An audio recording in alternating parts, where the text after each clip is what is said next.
What's good, Bluff Squad? It's your boy Sean P, the Bluff guy. Hey! And we are back again with another One Piece chapter reaction. Today we will be reacting to One Piece chapter 1074, Mark 3. Now, before we get into the chapter, make sure you guys hit that like button.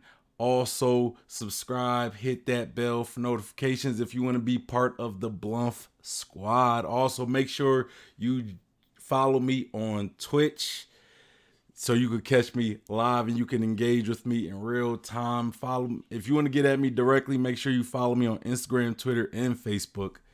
And join Discord. That's usually where I'm the most active at. You can send me content to react to, and you could be part of a future discussion stream. But yeah, y'all. So, y'all know what time it is. It's the most wonderful day of the week. Man, it's One Piece reaction time, chapter reaction. Y'all know when these chapters drop, it's almost like Christmas to me. It's almost like a weekly Christmas because we get, especially lately, right, man? These chapters been on fire. Today's chapter is chapter 1074, Mark 3, and we are about to get into it. Last chapter seems so long ago, but we are on this chapter, so let's get into it. Let's look at this cover page. It says Germa 66 Cold-Blooded Voyage Volume 30. 3 men endlessly scrapping to be number 2. It's weird that the cover story is still like Germa, right? It's still Germa 66 Voyage, or whatever the title of the cover page. When lately we've just been talking about Mads, right?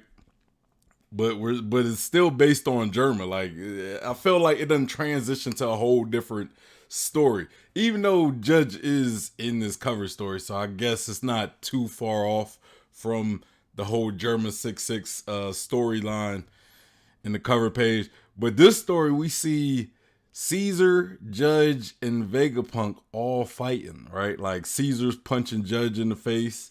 Judge got, or Caesar punched Queen in the face. Queen has Judge in the headlock, and Judge is trying to stab Caesar, who we know to be a Logia. And unless that is like a sea stone spear that Judge has, which I don't think it is, because Caesar seems to be relatively okay, right? I don't think that spear is going to do anything to Caesar, right? I don't think it's going to. Or if it is a sea stone spear, if Caesar is able to open up his body and avoid the attack before Judge could, actually touch him, then I guess it wouldn't do anything to Caesar either, given that. But so based on the title, they're all fighting to be number 2. You know what I'm saying? So before I read the title and I first seen this cover story, I was thinking this was like that dissension in the Mads group, right? Like them not being on the same page, like I kind of initially believed based on 2 previous cover pages, right? And maybe this is tying into that as well, right? Part of the reason why they broke up is because they just can't get along, right? We see them fighting on the cover page here. I also noticed some things that I didn't notice before, right?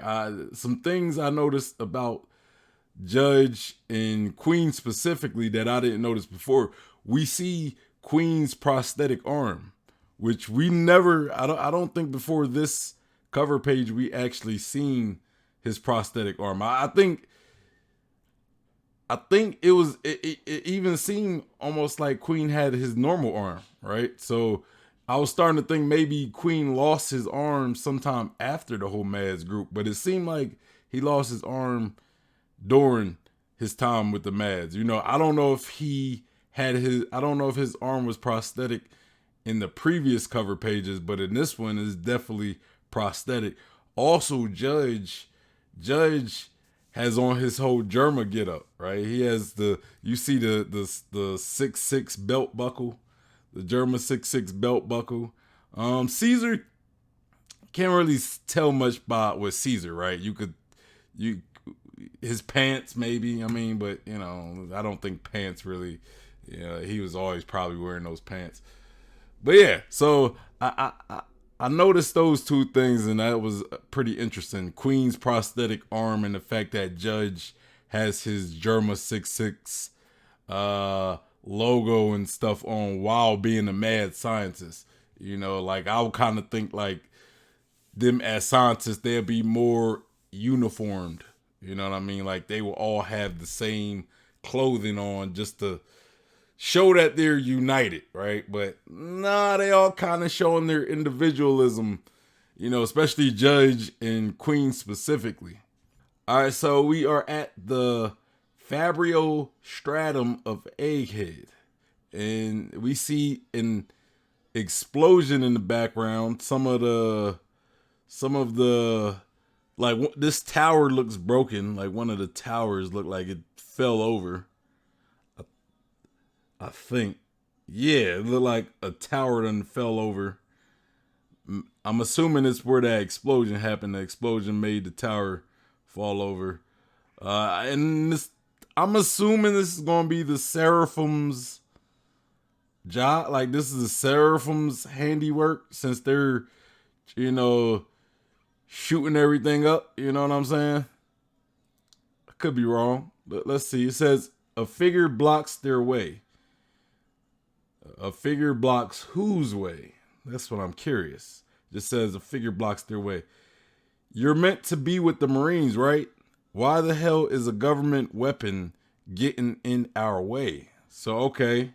So this must be CP, one of the CP agencies.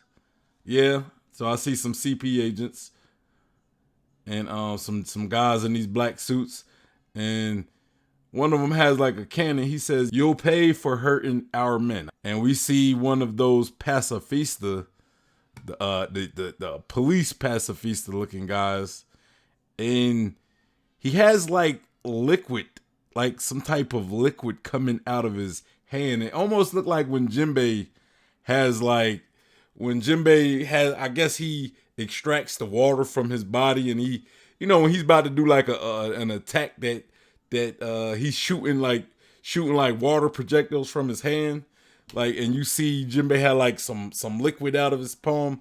It kind of looked like what Kuma has out of his palm, except it's actually like standing in his palm. It's not like hanging like Jinbei when Jinbei has the water and it's hanging from his hand. It's more like actually standing up, almost like it seemed like it's actually sentient, Like it even looked like it has eyes, but I think those are just like bubbles. I'm pretty sure those are bubbles. But yeah, so Kuma has, so this pacifista has like some, I'm assuming it's like a devil fruit ability. I'm assuming this is like a devil fruit ability that this pacifista has. And so the guy shoots a cannon, like he shoots his cannon or a rocket or something, and the pacifista like swipes with that liquid that was in his palm, and it like absorbs the blast. So I don't know if this is like Senior Pank's ability, or not Senior Pank, but you know how when we seen S Shark, he has Senior Pank's ability, and he's able to use the ground as liquid, and he could also use the ground as if it was like water with like Fishman karate. You know what I'm saying? It kind of looks like that a little bit, but seeing how this pacifist is not a fishman, and I don't think he knows Fishman karate, and I don't think he has Senior Pank's ability, so I don't know what this ability is. Is this like the pawpaw fruit? Maybe? Like, is this, yeah, I don't know what this pacifist is using, bro. But It seems like some devil fruit ability or fishman karate or something. I don't know. I don't know. I don't know. So yeah, so we see this Kuma pacifista using whatever this ability is. Like, what is this ability? You know what I'm saying? Like, all right, so let's continue. We'll probably learn because somebody asked what was that ability. You know, you got guys screaming. Somebody asked what was that ability. We see an explosion in the back. I guess that's that explosion from the guy who shot that cannon at the pacifista, and he kind of bounced it right back at him and created that explosion. And one of the guys says it's a bubble shield, the ultimate defense invented by Vegapunk. A bubble shield. So this is an invention and not like a devil fruit. Thought it was it seemed like a devil fruit. Like when he said a bubble shield, I was thinking, oh, is it like a bubble devil fruit? I don't know. I don't know. Is this like a bubble devil fruit? But he said it was an ultimate defense invented by Vegapunk. So this is something invented by Vegapunk and like not a devil fruit, I'm assuming. And they said this must be a Mark III pacifista. It's far more advanced than the prototypes used in the Summit War. Okay, so we're learning about some of the other pacifista, right? Like we had the pacifista that we were introduced to back in Sabaody, and then fast forward we see the Seraphim, which are like the modern pacifista.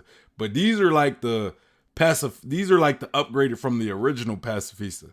But these were before the Seraphim as well. So they're not as advanced as Seraphim, but they're more advanced than the original pacifista. He says resistance is futile. Surrender and proceed with me to Factory B. And we see a PX3041. That's his I'm assuming that's his serial number. And it says Navy Science Group Weapon Pacifista.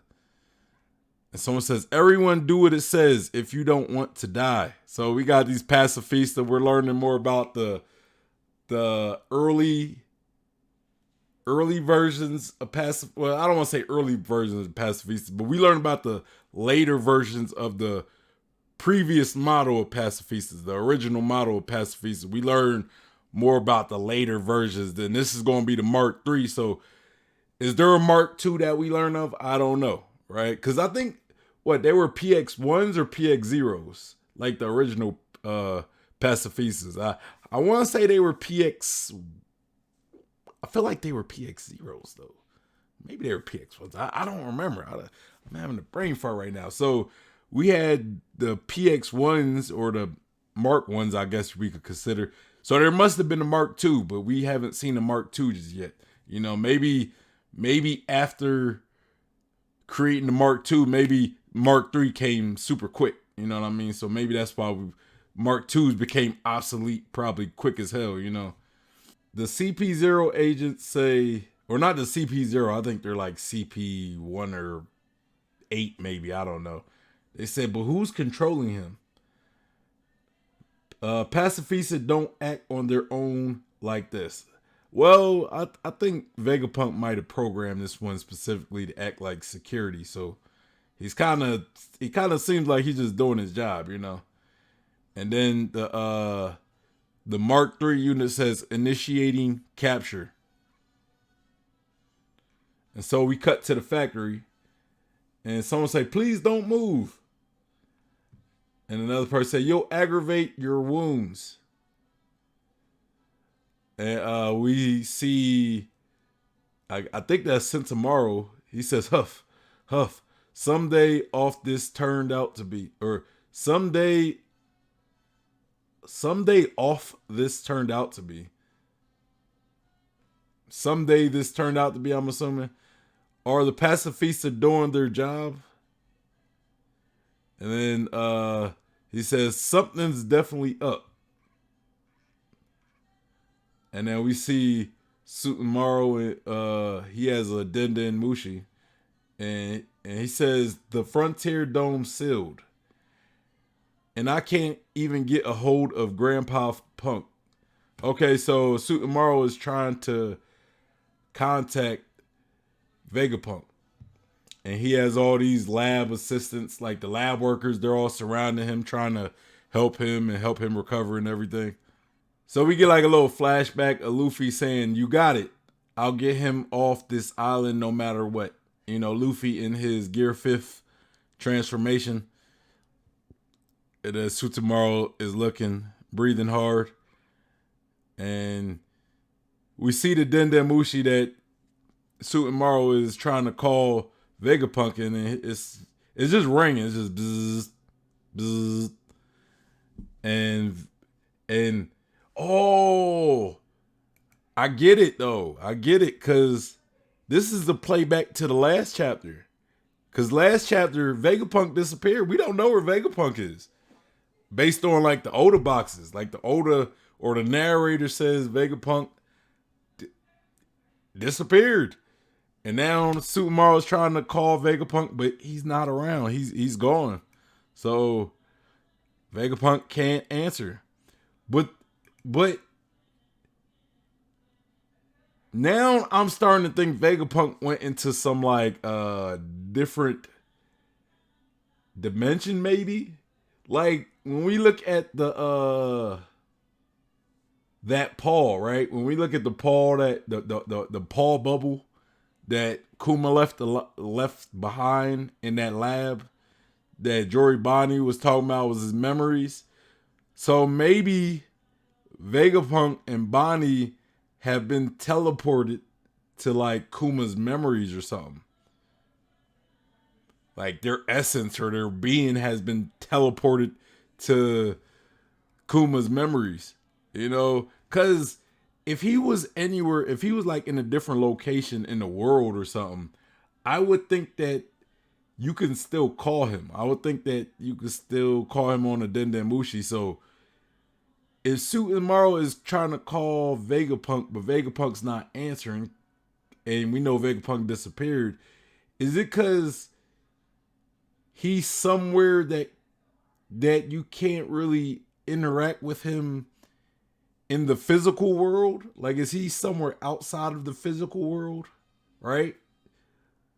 Where somewhere where you can't contact him through Dendemushi? Like, that's what it's seeming like. That's what it's seeming like. Suitamaru says, it's unsettling. The Navy's still trying to reach me. They don't realize I'm already a rebel. Oh, so is that buzzing? I think the buzzing is that's the Marines calling him. I thought that was him trying to call Vegapunk, but not getting anything. That's what I'm assuming. I don't know. Now that I think about it, that Dendemushi does look like a Marine Dendemushi. You know what I'm saying? It does kind of look like a Marine Dendemushi. I don't know if that's, yeah. It looked like a. So all right, so we cut back to the Pacifista, and we see the Mark III looking, and someone says, "Guess I can just do whatever I want now." Who is that? The Pacifista saying that? I don't think so. And we hear beep. It says beep, beep, and we see these pods. We see like all these different pods with numbers on them. Like we see 13, 10, 11, 12, or is that 9, 9? So it's 9, 10, 11, 12. And then we get a panel with a bunch of these other Mark IIIs.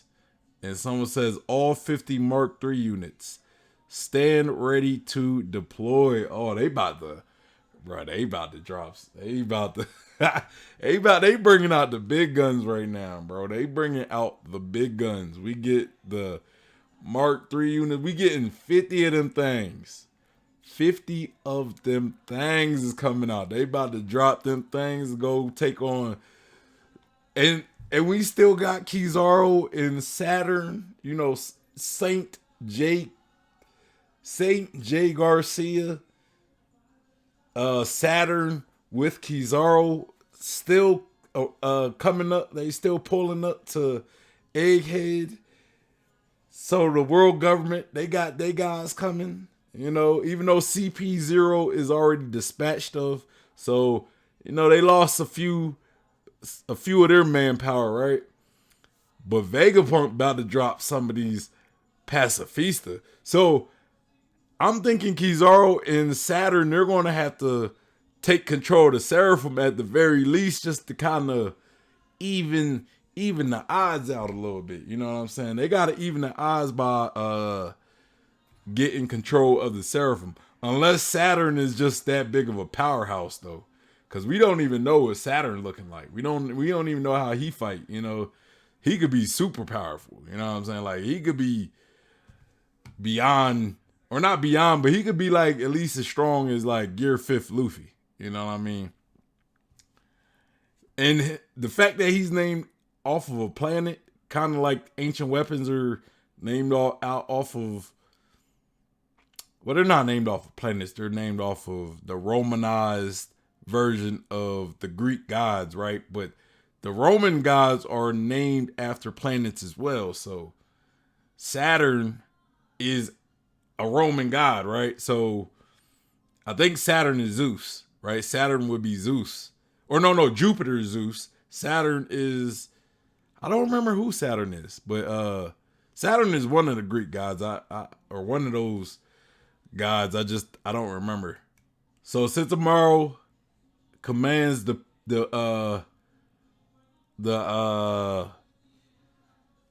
pacifista. He says Straw Hat Luffy will be taking Dr. Vegapunk with him on his ship. Your mission is to see it that they set sail safely. And then we see PX3 serial number 033. He says understood. And then I think this is still Sentomaru talking. He says the Navy might have something up their sleeve. Stand guard at the coast. All right, man. We about to see these Mark III units on the move, man. We're gonna see what they could do. And I'm also assuming that the fact that we didn't get like a reveal of some devil fruit with the PX unit that we see doing that little bubble thing, I'm assuming that's an invention that Vegapunk created for the PX3s. So I don't think that's a devil fruit. I think it's pretty much, you know, because if it was a devil fruit, I think they would have confirmed it by now. And one of the CP agents said something about it, Vegapunk inventing some bubble or something, some bubble invention. And we got the CP agents running. They say, stop moving. Let us out of here. I guess he's talking to the Mark III units. And then someone says something is going to go down on this island soon. Bro, that's a scary statement to say. That is a scary, something is going down on this island soon. Bro, I'm starting to think they might, whatever that weapon was that Eam done released on Lelougia, could we see it here on Egghead as well? Could we? I don't know. I don't think so, because Saturn is going to he's going to Egghead Island, and I don't get why they would do something. I don't get why they would destroy Egghead with Saturn in the vicinity, right? So it just wouldn't make sense to kill off one of your kill off one of your fellow Gorosei members. Like, you could sacrifice some Marines, you could sacrifice some low-level world government officials. Boy, you can't go sacrificing a elder, one of the 5 elder stars. You can't sacrifice him. So, yeah, I don't think they doing no Lelougia thing at Egghead Island with, at least not with Saturn close. You know, if Saturn stays away from the island and does it, maybe, I guess. But with Saturn close, you can't be doing no island busting attack, you know. Sentomaru says, no matter what happens, you must ensure your creator escapes. So we cut to the Labo stratum of Egghead. Someone says, what do you mean he's not here? He's got to be in the lab somewhere. And then Luffy is breathing hard. He says, I ran all over the place looking though. Chopper says, so you broke your Hoover boots from all that running around? And then Luffy says, don't snitch, I can't pay them back. Luffy like, don't snitch, bro. That's what I was, this is my Luffy, my guy, bro. He like, hey, bro, don't go snitching, bro. Luffy is probably one of the only protagonists. He's the only protagonist in the big three that is a criminal. And one of the only anime protagonists that is definitely a criminal, but, you know, but it's still kind of a good guy, you know. I don't want to say that because there's a lot of anime out there. There's a lot of criminal anime protagonists. So I take that back. But out of the big three, you know, or out of all the popular shonen, you know, he's the only one I could think of that's a hero and a criminal at once. Talking about don't snitch. Luffy from the hood, bro. Luffy is from the hood. You know, they said it was said somewhere if Oda or Luffy's place of origin, right? Like Zoro's from Japan. Sanji, I think, is from like Germany or one of them European countries, maybe France or something. I don't remember. Luffy would be from Brazil, and we know Brazil has a lot of, you know, Brazil got some hoods. You know, Brazil got some hoods, and Brazil got some thugs, and Luffy would have been one of them thugs from Brazil. For real, for real. I want to say Chopper is talking. He says, but seriously, where did Apple Gramps go? I couldn't find Bonnie either. And then we see Shaka, and he says, Bonnie's over here. Bonnie's over here. And Luffy says, huh? And then Shaka says, we hear some beeping, and then Shaka says, everything in the lab is transmitted to this monitor. And Luffy says, huh? So Luffy was doing all that running around for nothing. He says, Shaka says, she never went anywhere. And Luffy says, you could have told me that sooner. Bro, Luffy's about action. Like he acts first. So it's like, you didn't even give Shaka a chance to tell you. You just acted, you know what I mean? You just acted, you do whatever you want. So that's why I couldn't tell you, Luffy, because you just went and start running and look for him. So I just let you do what you do. So I see, it's like a double, is this double page spread? Yeah, double page spread. We got Zoro, Brook, and Stussy. Zoro done he done changed. Zoro and Brook done changed the fit. Even Stussy done changed the fit. Zoro, Brook, and Stussy all changed the fit. You know what I'm saying? Zoro got hey, I ain't gonna lie. I kind of like that coat though that Zoro got. My man Zoro, bro, looking straight. He looking like that thuggish, ruggish bone. It's that thuggish, ruggish bone. But Zoro looking dope though, man. I like that coat, bro. They got the swords on his back. I think this is the first time we see Zoro with his swords on his back.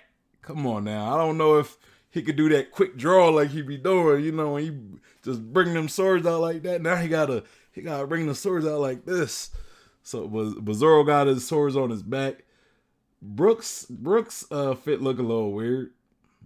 I think it's the helmet, but that's because it's hair though. So, you know, I can't really knock the helmet. I think it's his hair expanding that helmet. And then we got Stussy. Is that like a bathing suit?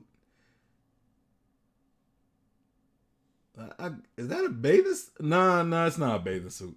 It looked a little bit like a bathing suit, but I think that's a full body suit. It looked like it's just mostly skin though.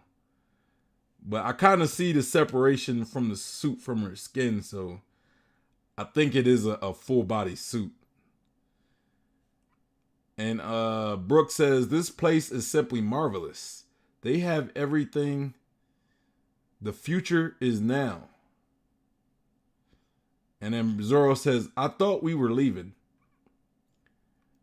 And Stussy says, where's your Stella body?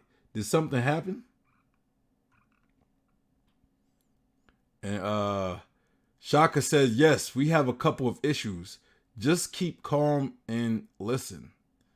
Bruh, Shaka seeming a little sus though. Shaka is seeming a little sus.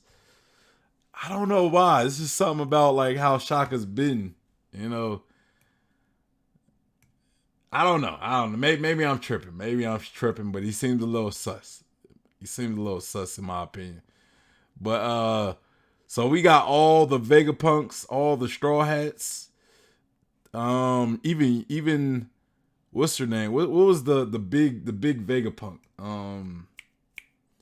Atlas. Atlas done recovered. She's fine. She done bust through the wall. And she's okay. York is hella tall. I didn't realize that York was that freaking tall. She towers above all the Straw Hats. Yeah, god damn. York is about almost as tall as Atlas. And Atlas is pretty big. But like we seen Atlas next to Luffy. And York is like as tall as Atlas. Almost as tall. Shaka says, yes, we have a couple issues. Just keep calm and listen. First, the Stella has disappeared. Second, we've lost control of the Frontier Dome. So the Stella really did. Stella Vegapunk really did disappear. And then someone says, what? How can that be? Luffy says, Pant. He's still breathing hard. He says, hey, your face is as good as new. Talking to Atlas. And Edison says, we found some spare parts. So I'm assuming it must have been Edison who repaired Atlas. I don't know, because Edison seemed like he was off trying to get control of the Seraphim. But somebody repaired Atlas, though. Somebody had to repair Atlas. Could have been the lab workers. It could have been them. And then I'm assuming this is Shaka talking again. It says, as things stand, we're basically trapped on the Labo Stratum. And someone say, seriously? If we tried to leave, the lasers would likely fry us. And then Usopp and Chopper have these super shocked looks on their faces, and they says, what? How can we leave the island with Vegapunk then? Shaka says, quite. And the dome is really a secondary concern when you consider your main passenger is missing. We should prioritize finding the Stella first. I'll figure out a way to repair the dome in the meantime. I don't know. Shaka talking about he gonna try to repair. I don't know. I don't know if I trust you no more, Shaka. I think you might try to do some stuff to vandalize the escape. You know what I mean? I don't know if I trust Shaka. Low key, Shaka could have been responsible for Vegapunk disappearing. Honestly, you know what I'm saying? But here's a thought though. What if Saturn like has some ability to, you know how Kuma could send people away with his paw fruit? What if Saturn has ability like that, but it's the opposite, where he could bring people, like where Kuma could repel people, Saturn could attract people. You know what I mean? Like maybe he has to be a certain distance. Maybe that's why he left. And he could summon people to him, and he like summoned Vegapunk to him. That'd be scary, because then the guy that you're trying to kill, he could just pretty much like Vegapunk, you come to me. Now I'm gonna kill you. You know, but I don't think that's the case. But I thought it was interesting. Frankie says, "How are we meant to find him if he's not showing up on any of your monitors?" It's a good point, man. I'm kind of thinking this might have been Shaka's doing, honestly. Vegapunk's disappearance could have been Shaka's doing. I don't know. It could, somebody could be a traitor, unless Stella himself is a traitor. I don't know. All right, so we see Shaka at the console with Frankie behind him. And Shaka says, well, these displays do normally show the entire lab.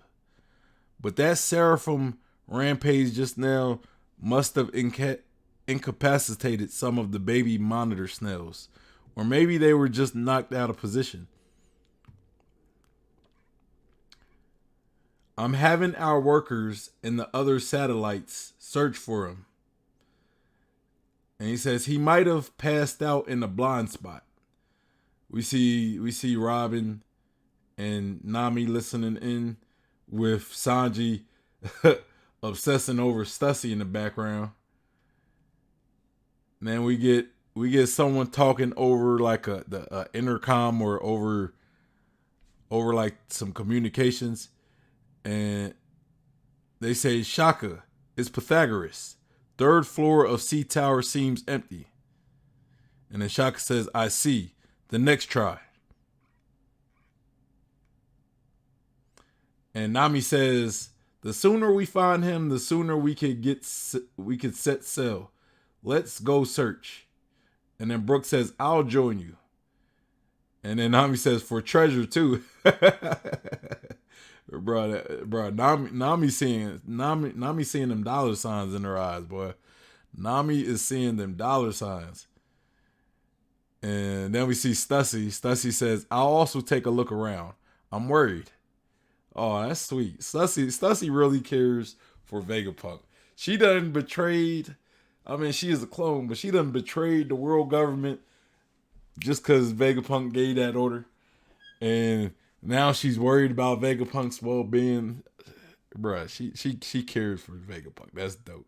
And then Sanji... Sanji don't care about Vegapunk, but he gonna go search because Stussy and Nami looking. Sanji says, oh, Stussy-sama, take me with you. Bruh, Sanji. Sanji is the GOAT, bruh. Sanji is the... Nah, I'm joking. Sanji. But you gotta love Sanji, though. You gotta love Sanji. Zoro says, guess I'll lend a hand. We're looking for a geezer with a sawed-off head, right? And then Sanji says, hold up, Moss Head. You're going out to find someone? Sanji, you chill, bro. You only going out to find someone because Stussy is doing it. If it wasn't for Stussy, you wouldn't even go, bro. Chill. And then Sanji says, but who's going to find you when you're done? Bro, facts. Yo, Sanji said one of the realest things this whole chapter.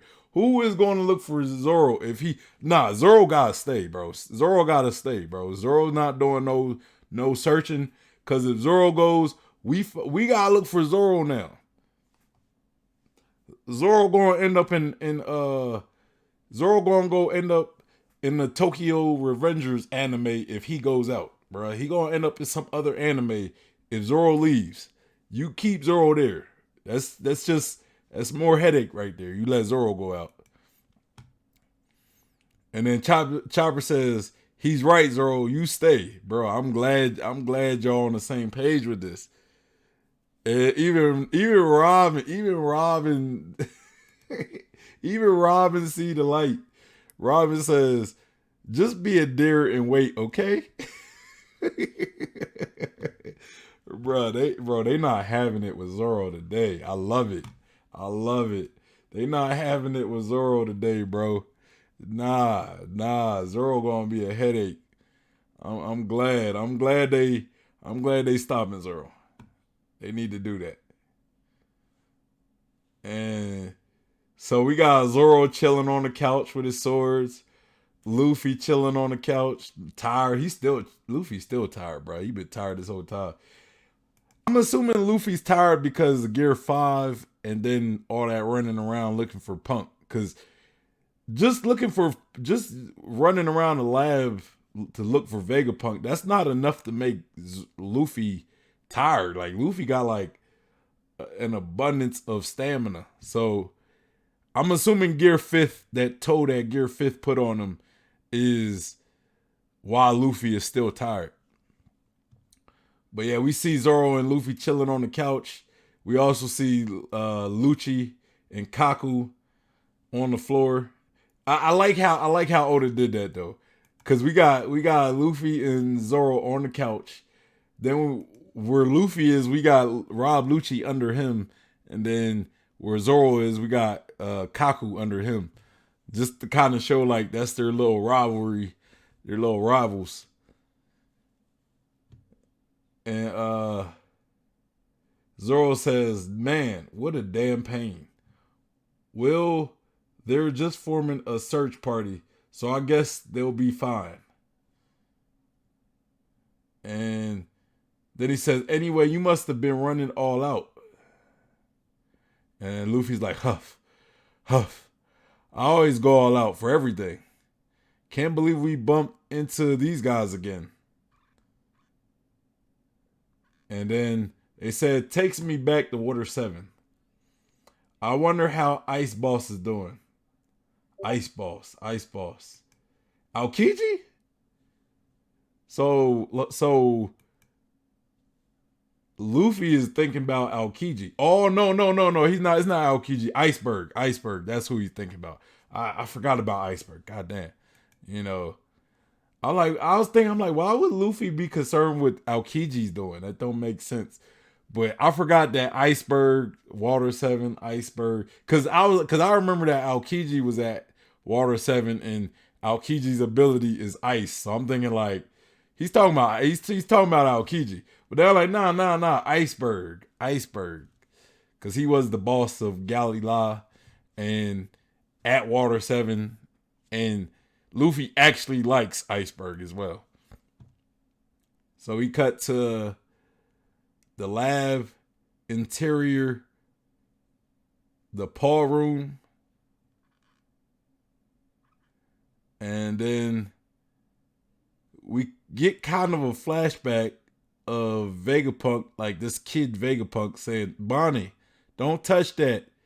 Shut it. Get out of here." Wow. You want to know something? You know what I just realized? Right? I just realized this. And this might be something I have to bring up later in the discussion. But there was always this idea going around that Bonnie, like her ability to de-age people, I remember people saying like she could probably turn Kuma back into his self. Like if she de-ages Kuma, she could de-age him to a point where before he had the augmented enhancements, right? Before he became a cyborg, like she could do that. You know, like she could rewind someone's body back to before before Kuma had his augmentations, or like before Zoro lost the eye. Like she could rewind you to a point where you had the eye. But this not this chapter, I would say one of the last few chapters, I want to say debunked that idea. And what reminded me of that, or what brought that to my attention, is this panel with Vegapunk, right? Vegapunk's a kid, but Vegapunk still has that apple on his head. So by that logic, Bonnie turning Vegapunk to a kid should have made him to where he had his full head again, but it didn't. He still has that apple that replaced his head on his head, but he's still a kid. So that shows me that Bonnie can't like reverse injuries, or she can't reverse like augmentation. She can't do that. So if she was to reverse Kuma to a kid, Kuma would still have his cybernetic enhancements. You know what I mean? So yeah, I think that theory that I heard, I think that's debunked with Vegapunk being the kid and still having that little apple thing on his head that replaces his actual brain in the rest of his head, you know? Because if Bonnie's ability worked like that, he should have got his head back, his full head, you know? So we got Bonnie, what looks to be Bonnie, and she's breathing hard, huff, huff, huff. And then we hear her sobbing. You know what could have happened with Vegapunk? What if Bonnie reversed Vegapunk's age to where he's like a fetus or something, and that's why they can't find him? That might be what happened. She might have reversed his age to where he's like a fetus at the moment. And then we see Bonnie. She's in like this, it's like a dreamlike state. I don't really know what's going on, but I'm assuming it's like Kuma's memories. And then Bonnie says, "What's wrong? Hey." And we see some guy, some like big guy. I'm assuming this might be Kuma. We see him crying, and he's like, sniff, sniff. And then Bonnie says, "What? Daddy?" And then somebody says, "We've got you now." And then we see some guys around the person crying, and they says, "Come here." He said, "Oh, someone save me. I can't take it anymore." And they say, "Bastard, get your ass back now. If you escape, they'll kill the rest of us." And he says, "I don't want to go back." So, okay. So I'm assuming this is Kuma's memories. And, you know, Kuma's in a situation where I guess somebody is after him. I don't know if they're after him to kill him or if they're just after him. And he doesn't want to be part of it, but these other people are like pretty much saying, "Look, come back or they'll kill us. Come back right now or they'll kill us." So we see Bonnie run into this whoever this person is. And the person says, "I don't ever want to go there again, Saab. What good's crying gonna do, damn brat? Go back." And then he says, "Just kill me instead. If I go back, I'll die anyway." And then we see Jory Bonnie with a tear in her eye. And she's thinking, "What?" And then she sprints towards the guys. She's like sprinting towards these guys attacking who I'm assuming is Kuma. I don't know if it is. But it's somebody who's in Kuma's memories. And we see one guy with a bat swinging, and they're like hitting this guy with a bat. And Bonnie says, "Stop." And it does look like Kuma now that we see like the top half of this guy's face, and it does kind of looks like Kuma when we seen Kuma as a kid. Like Vegapunk drew Kuma as a kid, and he was crying. Remember we seen that picture of Kuma crying as a kid, and a lot of people thought, I think he was crying. Maybe I'm thinking of Blackbeard. I'm thinking of Blackbeard, not Kuma. But we seen Kuma as a kid, and he was carrying like tree branches and stuff. I feel as though he was crying though. That's how I'm confusing Blackbeard and Kuma's backstory. And so this guy's getting beat up. You know, supposedly Kuma is getting beat up, and he says, "It hurts. I'm sorry." And then Jory Bonnie says, "Stop it." And Kuma, who I suspected to be, saying, "Help me. It hurts. I'm sorry. Save me." And then Bonnie says, "Please, stop it." Bruh. I mean, Vegapunk did warn Jory Bonnie that it's pain. Vegapunk warned Jory Bonnie that that bubble is pain, and he wasn't necessarily wrong. He wasn't necessarily wrong. This is definitely seeming like it's super painful for Jory Bonnie to watch. We see Jory Bonnie get thrown out of that bubble, that memory bubble. And she's breathing hard, huff, huff. And then we cut to something where we see Kuma. Okay, it says Kuma. He's like he's climbing the red line, and we see his fingers digging into the red line, and he's breathing hard. And somebody's on like an intercom, and they say, Bartholomew Kuma is still going. Shoot him down.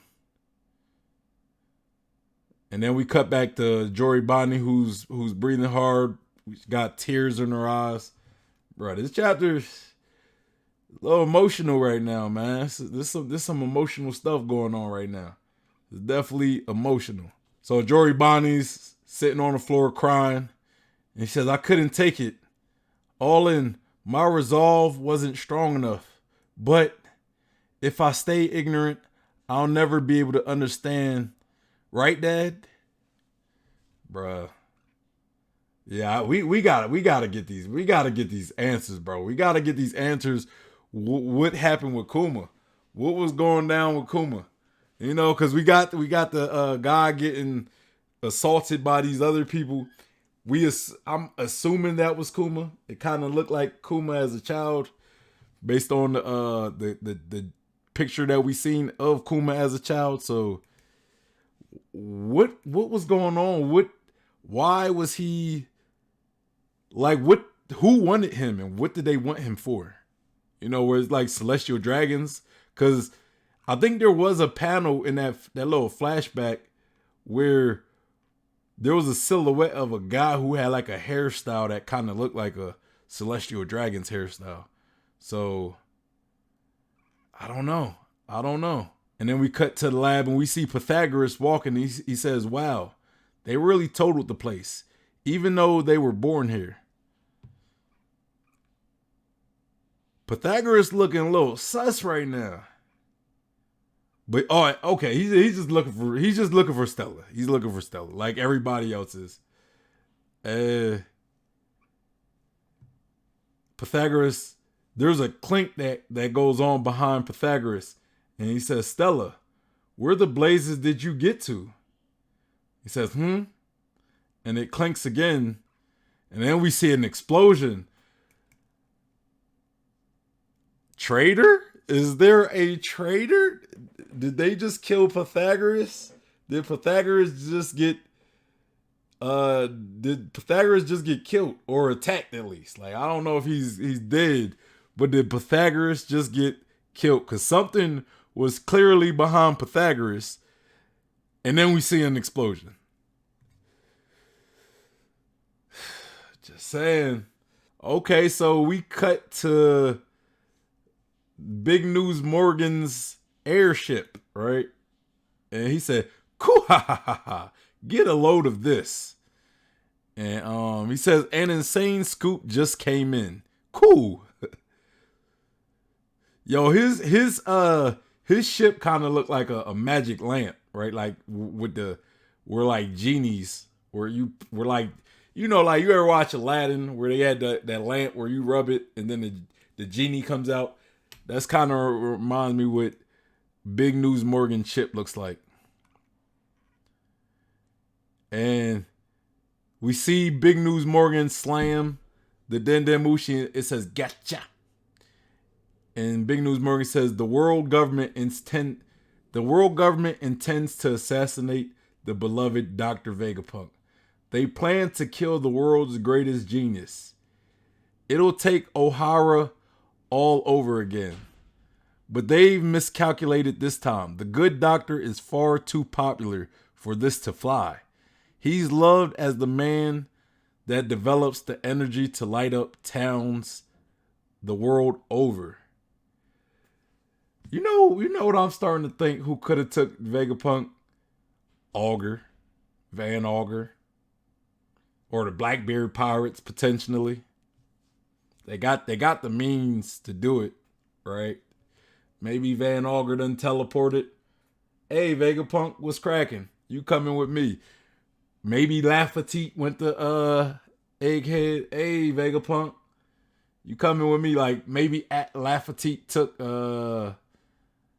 Sherlu with him. You know, so they could infiltrate it a lot easier. Hey, Vegapunk, you rolling with me?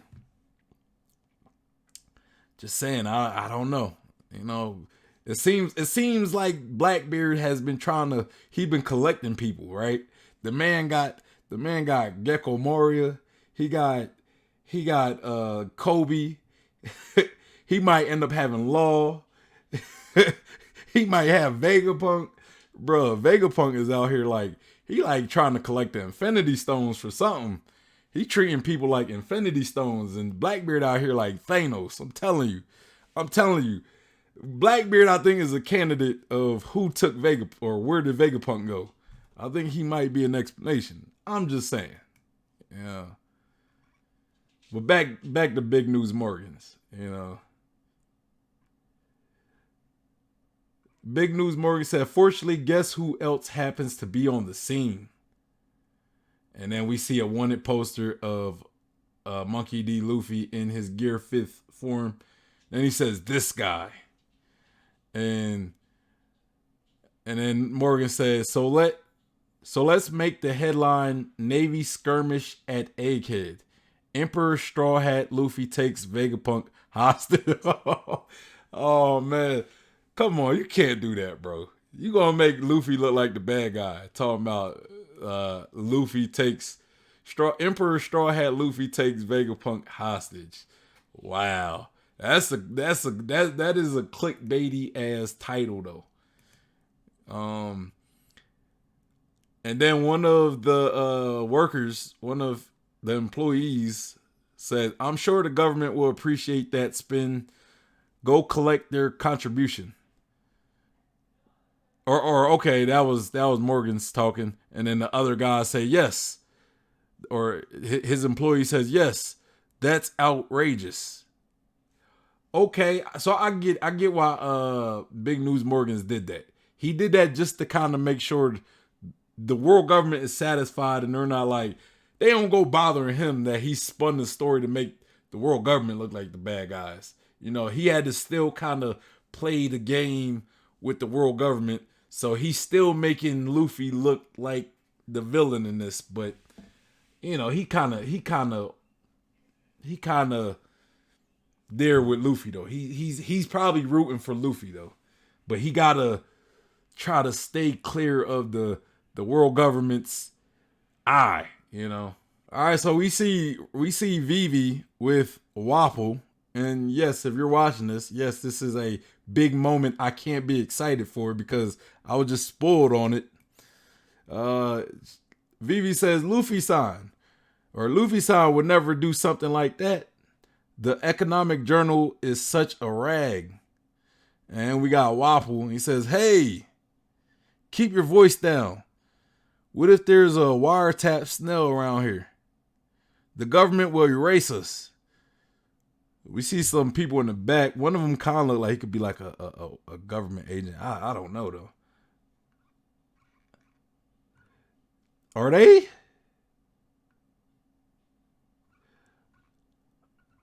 Oh, so they're with Big News Morgans. So Vivi is with Big News Morgan. Hold on, cause how long have Vivi been with Big News Morgans though?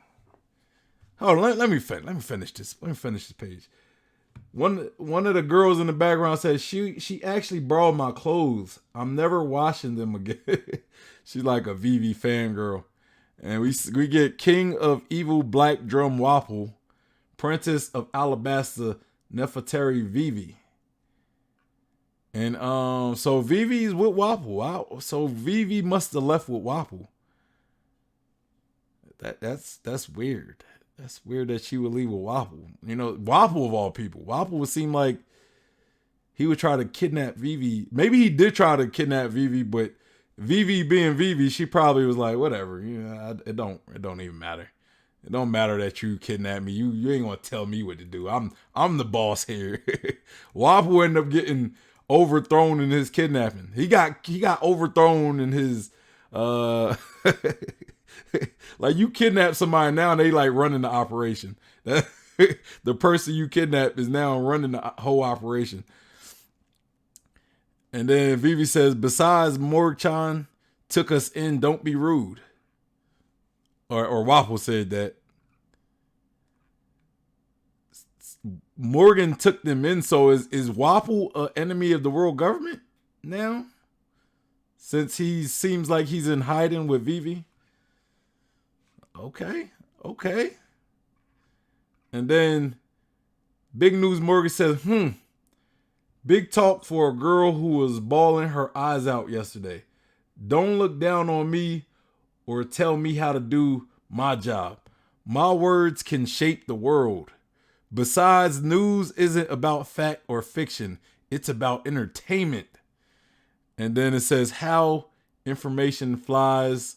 One Piece chapter 1074. And bruh, that's a wild ending. I will say that.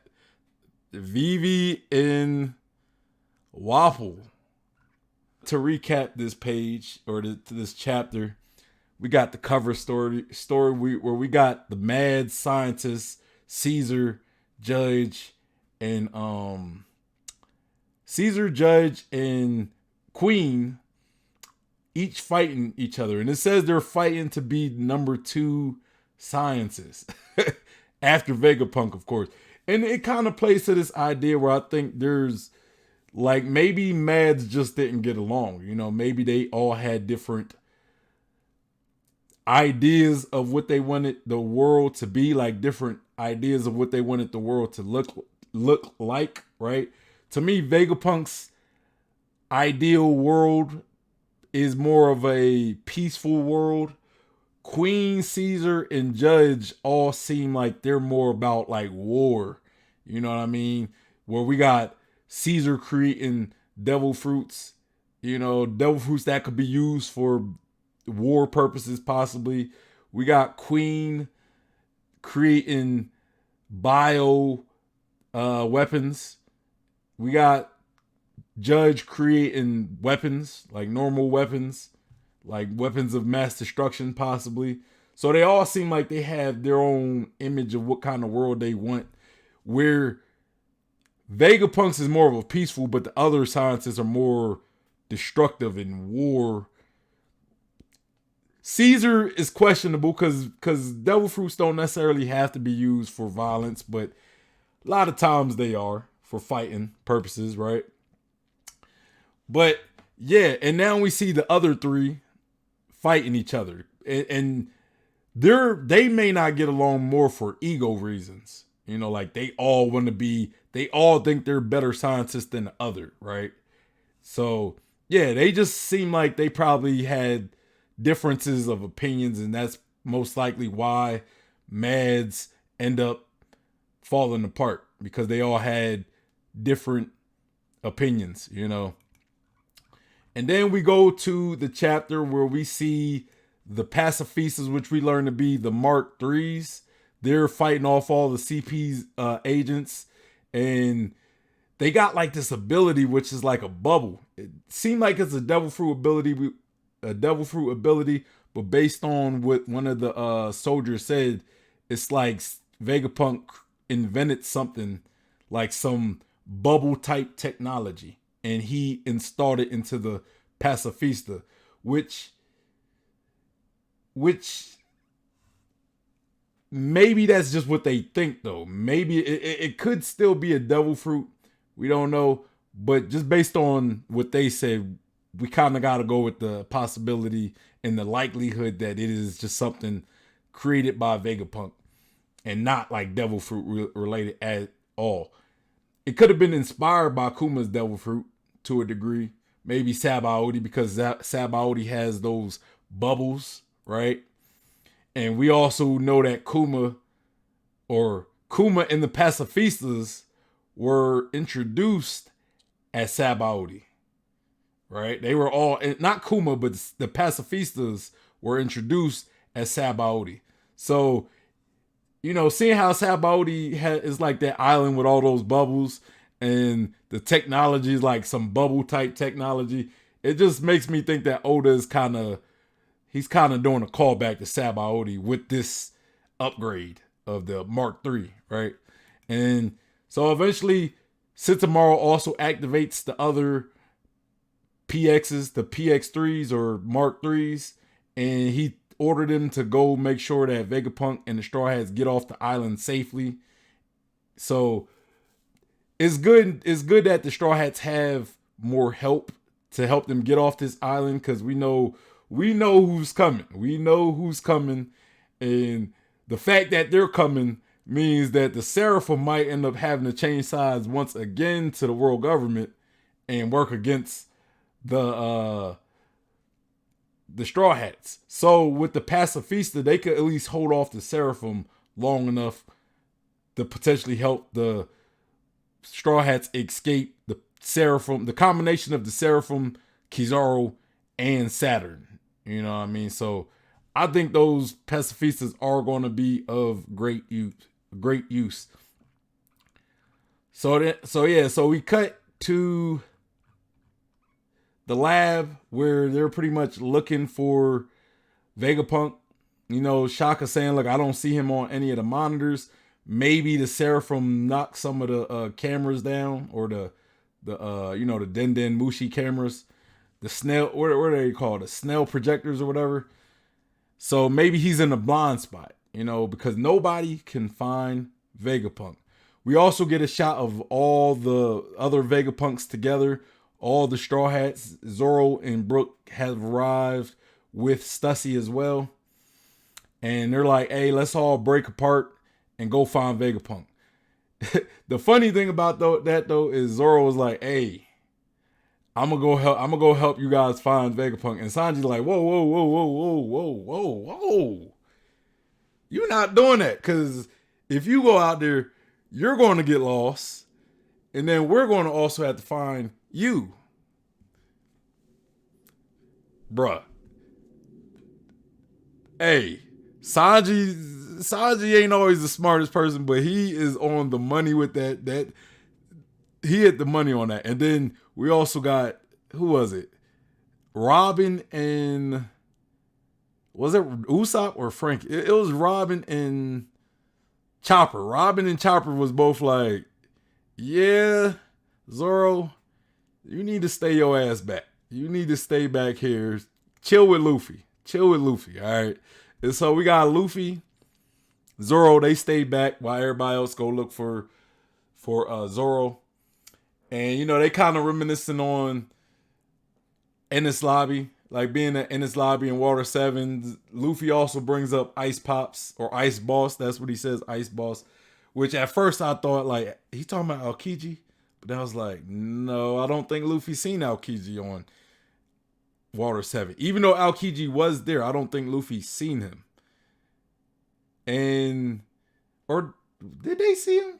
Because now that I remember, Aokiji was in that bathhouse, and then no, that was post time skip.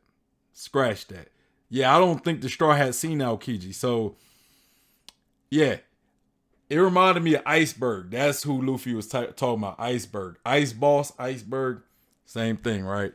That's who Rob Lucci and Kaku were both working for. I also noticed that Atlas is repaired. She's in good health again. That's good. So they was able to pretty much repair Atlas. So it's kind of telling me that maybe the Vegapunks do escape. Maybe the Vegapunks don't all get destroyed. Because I thought Atlas was going to be the first Vegapunk to get destroyed, and then it was going to be like each of them get destroyed one by one. But seeing how Atlas is fully repaired, I don't know about that anymore. But I wouldn't rule that out based on this chapter, what we see later in this chapter. I wouldn't rule that out, because what we seen later in the chapter is Pythagoras was looking for the Stella Vegapunk. And there was something behind him. We heard like some clinks. It was like clink, and he was like, hey. He turned around and clink, but we never get any like anything conclusion to that. You know, is it a traitor? Is it somebody? Is it like, did the Blackbeard pirates somehow infiltrate Egghead Island, and you know they took Pythagoras out, and they also kidnapped Vegapunk as well? I don't know. I don't know. You know, I don't know what that thing is, but you guys gotta let me know which y'all think that is. That was looked like it was after Pythagoras. Is it a traitor? Is it somebody who not supposed to be on the island, like the Blackbeard pirates? You guys let me know. So we cut to Bonnie, and Bonnie is in like this dream-like world, and she sees somebody. She sees like a figure crying, and while she's watching this person cry, who I think it's safe to assume that it is Kuma, she gets closer to him, and we see the silhouettes of these people, and they're saying like, hey, come back to us, come back, go back, or we'll all die. And he's like, no, no, I don't want to go back. And plus, y'all might as well just kill me, because they're going to kill me anyway. I don't know this person who's after this mystery person that we assume to be Kuma. I'm thinking it could be like celestial dragons, possibly. I don't know. But before we get any closure on that, Jory Bonnie end up, getting thrown out the bubble because she just couldn't take it anymore. And then she says, you know what? I gotta go back. But it's just hard to bear for her. It's hard to bear, but I'm assuming she's going to go back, and we're going to get more of a clear flashback of what's in these memories. That's what I'm assuming. We're going to get a clear, explanation of these memories. So then we end up cutting to Big News Morgans, who is talking about like, hey, I got a new headline. The world government is trying to kill Vegapunk. But Vegapunk's a popular guy, and this guy right here, he points to the bounty poster, which was Straw Hat Luffy, and he says, this guy right here is currently at the island as well. Then he says, hey, I want you guys to cook up a headline and say that Straw Hat Luffy has kidnapped, or he has Vegapunk hostage. You know what I'm saying? And it's like, why are you trying to paint Luffy in a bad state? And I don't think it's necessarily him trying to make Luffy look to be the criminal. He's just showcasing like, look, I gotta somewhat appease the world government, right? But people will see this headline, and they will. And this is my speculation on Big News Morgan's thought process. People will see this headline and they will know it's BS. They would know that that this headline is influenced by the world government. So maybe the people, the citizens reading it will be able to read between the lines and understand what's really going on. Or maybe the headlines will say that, but when you actually read the paper, maybe he's kind of banking on the world government not to actually read the actual article. You know what I'm saying? They just see the headline and be like, okay, good on Big News Morgan for spinning this in our favor. But when you actually read the article, maybe it actually gives you some truth, right? Maybe it actually gives you some truth. But while he's saying that, we get Vivi, and Vivi saying, look, the newspaper is BS. People ain't gonna believe that. Newspaper is BS, whatever. And she is with Wapol, of all people. Wapol. Why is she with Wapol? Did Wapol try to kidnap her? Or did Wapol also betray the world government as well? Did he do something to get on the bad side of the world government, therefore forcing him to help Vivi? You know what I mean? Like, why is Wapple with Vivi, and is he now a criminal? Is Vivi a criminal?